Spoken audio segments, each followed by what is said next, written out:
¿Dónde estamos acá? Acá estamos en Caballo Cansado. Caballo Cansado se llama Sí, este sí. lugar. Pero ¿quién vivían acá? Los incas.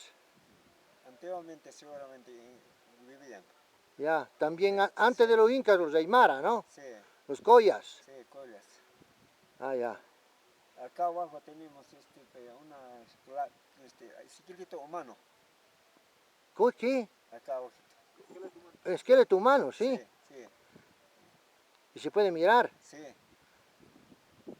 ¿Y cómo se llama el portal que está en la roca ahí? Se llama moro.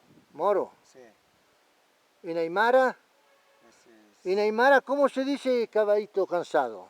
un caballete cansado siempre.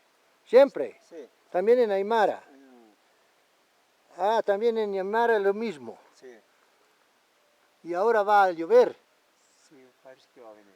Pero es muy lindo acá. Y que queda abajo una laguna donde se lavaban los incas. Allá encima es. Encima, Sí, encima de la de roca. allá hay que dar vuelta. ¿Dónde? De allá más allá. ¿Qué queda? ¿Qué se encuentra? Esa laguna que Esa laguna. Sí. ¿Y cómo se llama usted? Mateo Pilco Condare. Pero usted es Aymara, ¿no? Habla Sí, sí, Aymara. Aymar. También. Ya. ¿Puede hablar los dos en Aymara un poco, por favor? Le pregunte algo en Aymara. Le pregúntale algo.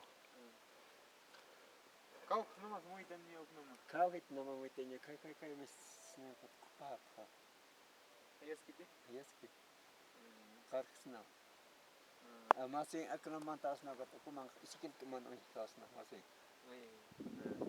Dice que es lejos para ver la laguna, pero para ver el esqueleto humano sí es cerca, dice. Hay que demorar.